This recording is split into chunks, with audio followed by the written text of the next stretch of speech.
छत्रपती शिवाजी महाराज की, छत्रपती शिवाजी महाराज की। बरोबर 396वी आज जयंती आहे। 400 वर्ष पूर्ण व्हायला फक्त 4 वर्ष बाकी आहेत। 400 वर्ष किंबहुना 4000 वर्ष किंवा त्यापेक्षा चंद्र सूर्य असेपर्यंत ज्या राजाचं नाव आम्ही विसरू शकत नाही, विसरू शकलो नाही, त्या राजाच्या शिवजयंती निमित्त आज युवराज ठाकरे आणि त्यांच्या सहकार्यांनी हा सर्वांग सुंदर असा सोहळा आयोजित केलेला आहे। त्याबद्दल मी युवराज ठाकरे आणि त्यांच्या सर्व सहकार्यांचे अभिनंदन करतो, कौतुक करतो। छत्रपती आमचे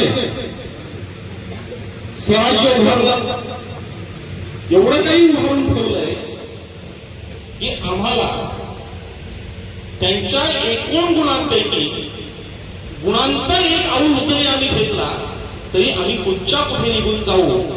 एवढ्या मोठ्या प्रमाणावर उभारलेल्या राजाची जयंती दरवर्षी एवढ्या मोठ्या उत्साहामध्ये थाटामाटात साजरी केली जाते आणि त्यासाठी दरवर्षी विविध क्षेत्रातील मान्यवर इथे उपस्थित असतात। मी खास करून उल्लेख केला की कुणबी सेना प्रमुख विश्वनाथ पाटील साहेब हे दरवर्षी शिवजयंतीला उपस्थित असतात, मार्गदर्शन करतात आणि त्याचबरोबर युवराज ठाकरे आणि त्यांच्या सहकार्यांच्या पाठीवर शाबासकीची थाप देतात। या वर्षीचा हा सोहळा आगळावेगळा आहे। एका रुग्णवाहिकेचं उद्घाटन त्यांनी केलेलं आहे। खरं तर सामाजिक कार्याचा वसा घेतलेली माणसं ही कुठेही गेली, कुठल्याही क्षेत्रात गेली तरी सामाजिक कार्य हे त्यांच्या नसानसामध्ये ठासून उरलेलं असतं, याचं हे उत्तम उदाहरण आहे। आणि म्हणून पुन्हा एकदा युवराज ठाकरे यांचं कौतुक करतो। मित्रांनो, परिस्थिती अत्यंत वाईट आहे। येणारा काळ हा भयावह आणि भयानक असा आहे आणि अशा परिस्थितीमध्ये जगायचं कसं, वागायचं कसं, लिहायचं कसं, बोलायचं कसं, अशा अनेक प्रश्न सध्याच्या तरुणाईपुढे आहेत। आणि अशा परिस्थितीमध्ये जेव्हा शिवजयंती सोहळा साजरा केला जातो तेव्हा शिवाजी महाराजांच्या प्रत्येक लढाईमध्ये, प्रत्येक चाचणीमध्ये आणि प्रत्येक नीतीमध्ये आम्हाला त्या प्रश्नांची उत्तरं शोधता येतात। जे सध्याच्या काळामध्ये विश्वास कुणावर ठेवायचा हा मोठा प्रश्न आहे। स्वराज्य उभारण्यातून संघटना कशी बांधायची, संघटना कशी टिकवायची, संघटना कशी चालवायची, असे अनेक प्रश्न आज अनेकांच्या पुढे आहेत। आणि म्हणून एक छोटासा प्रसंग सांगेन। छत्रपती शिवाजी महाराज एकदा त्यांच्या सवंगड्यांसह स्वराज्यात फेरफटका मारत होते। फेरफटका मारताना त्यांचं लक्ष गुराख्यांच्या मुलांनी वेधलं। ती गुराख्यांची मुलं जी होती ती एक खेळ असा खेळत होती की दगडाची एक चपटी एका मुलाच्या डोक्यावर ठेवली जायची, दुसऱ्या मुलाचे डोळे बांधले जायचे, काही अंतरावर त्याला सोडलं जायचं, तो काठी गरगर फिरवत यायचा आणि केसाला धक्का न लागता त्याच्या डोक्यावर ठेवलेली ती चकती जी होती ती तो उडवायचा। छत्रपती शिवाजी महाराज स्तब्ध झाले। एकदा बघितलं, दोनदा बघितलं, तीनदा बघितलं, खेळ एवढा अचूक होता, एवढा निर्णायक होता की त्यांच्या पुढे काय बोलावं हा मोठा प्रश्न होता। म्हणजे गुराख्यांच्या मुलांना, छोट्या समाजातील मुलांना कुठल्याही प्रकारचं ज्ञान न देता, न शिकवता, न सांगता ते स्वतःच्या भाषाने, स्वतःच्या हिमतीने एवढ्या चांगल्या पद्धतीने हा खेळ खेळतात। आणि म्हणून छत्रपती त्यांच्या समोर गेले, त्यांना विचारलं की हा खेळ कोणता, हा तुम्ही कुठे शिकलात, कसा शिकला? त्यांनी जी उत्तरं दिली त्या मुलांनी ती उत्तरं ऐकून छत्रपतींनी तात्काळ सांगितलं की तुम्ही व्यक्तिशः तू त्या मुलाला सांगितलं की तू माझ्या सैन्यात भरती हो. तो मुलगा सैन्यामध्ये भरती झाला, त्याचं ट्रेनिंग सुरू झालं, बरीच वर्ष रोखली. छत्रपती शिवाजी महाराजांनी एक एक मावळा कसा जमा केला याचं हे उत्तम उदाहरण आहे. त्याला आपल्या सैन्यात भरती केल्यानंतर बराच काळ लोटला तरी कुठलीही कामगिरी दिली गेली. त्याला कुठेही बोलवलं नाही, कुठल्याही युद्धावर पाठवलं नाही. तो अस्वस्थ झाला मुलगा की मला आणलं गेलं, पूर्णतः मला ट्रेनिंग दिली गेली, मला आता भत्ता दिला जातोय, पगार दिला जातोय आणि काम मात्र सांगितलं जात नाही. अफजल खानाच्या भेटीचा प्रसंग तुम्हाला सगळ्यांना माहित आहे. ज्यावेळेस अफजल खानाला भेटायला जायचं होतं त्यावेळेस छत्रपतींनी काही निवडक मावळे बरोबर घेतले. अफजल खानचा जो अंगरक्षक होता तो होता सय्यद बंडा. अगदी क्रूर,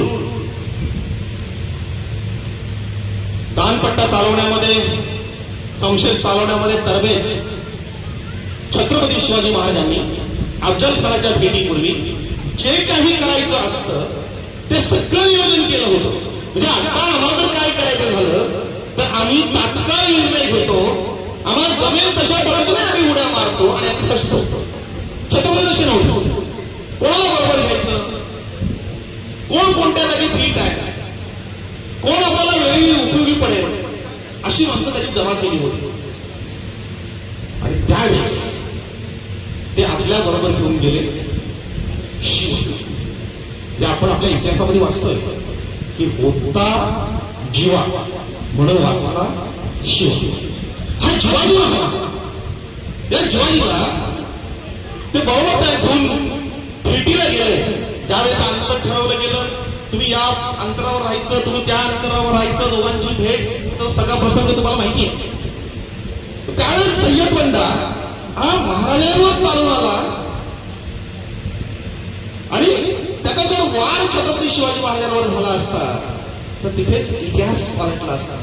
पण सय्यद बंडाचा हात हवेत गेलेला आहे आणि तो खाली येण्याच्या आतमध्ये जीवा महाराजाने तो कोपरापासून उडवून टाकलेला.